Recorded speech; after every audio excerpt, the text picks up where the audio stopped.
Hello my dear students, welcome to तेरह sir class. और आज आपके लिए लेकर आया हूँ क्लास 12 का फ्लेमिंगो बुक का lesson number 1 the last lesson 5 अल्फोंसे दौदे। तो इसी की कुछ एमसीक्यूज लेकर आया हूँ आपके लिए।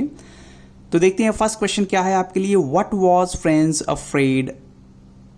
तो आप एक बार ऑप्शंस देख सकते हैं। फ्रेंड्स को किस बात का डर था? Of being late for school, of running away and spending the day outdoors, of questioning by M Hamel on participles, of waking up late that morning.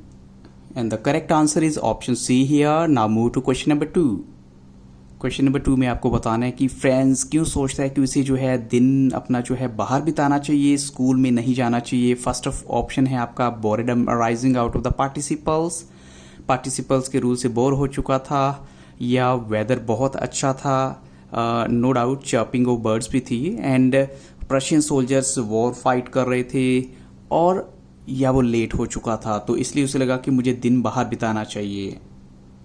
और करेक्ट आंसर है ऑप्शन बी हेयर।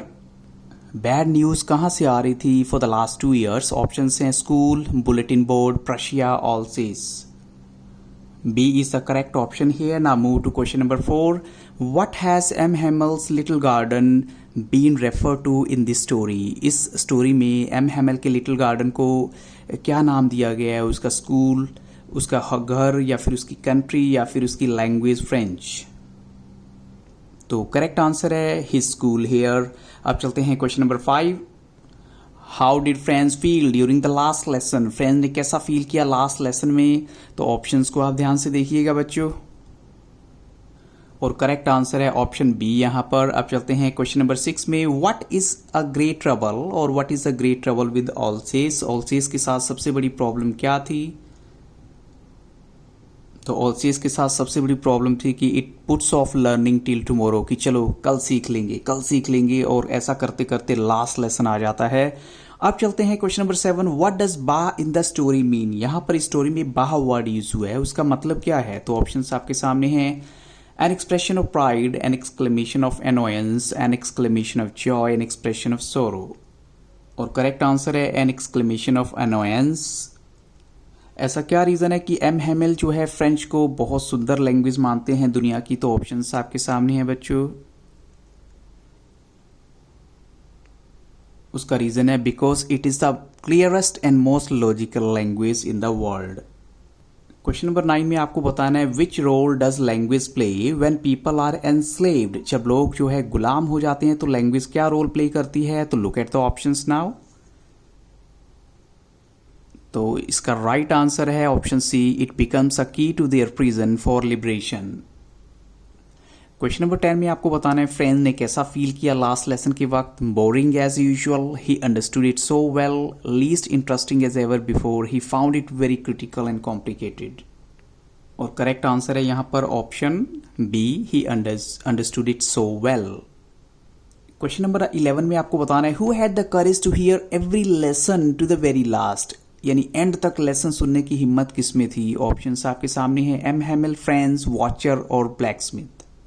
और correct answer है यहां पर M Hamel. अब चलते हैं question number 12. Who was packing their trunks upstairs?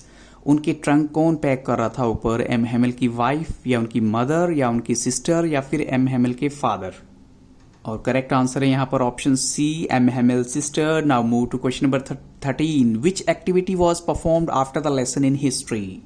History के लेसन के बाद कौन सी एक्टिविटी परफॉर्म की गई थी? तो ऑप्शंस हैं the writing class, the last lesson, participles, teaching और chanting of ba bi be bu bo. और करेक्ट आंसर है यहां पर option D, chanting of ba bi bo bu by babies. Now move to question number 14. Which long cherish desire of friends and other students being fulfilled on the last day? यानी इनकी एक wish थी कि काश कभी ऐसा हो, तो वो इच्छा इनकी कैसे पूर्ण हुई? इन्होंने क्या ऐसा देखा?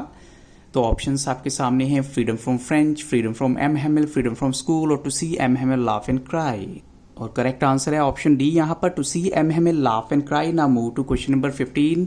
Why couldn't M Hamel go on? M Hamel कुछ आगे बोल क्यों नहीं पाए? क्योंकि ऑर्डर आ चुका था बर्लिन से, ट्रांसफर हो चुका था उनका जो फिक्स है, और विलेजर्स प्रोटेस्ट कर रहे थे, और या फिर his voice had choked with flood of emotions.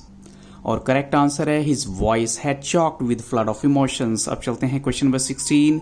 What did the gesture with hand indicate? And में एम हैमिल ने जेस्चर ऑफ हैंड किया था, अब उसका क्या मतलब था? To sit down, to be quiet, और द स्कूल इज डिसमिस्ड, और टू स्टैंड अपराइट। तो करेक्ट आंसर है द स्कूल इज डिसमिस्ड। अब चलते हैं क्वेश्चन नंबर 17।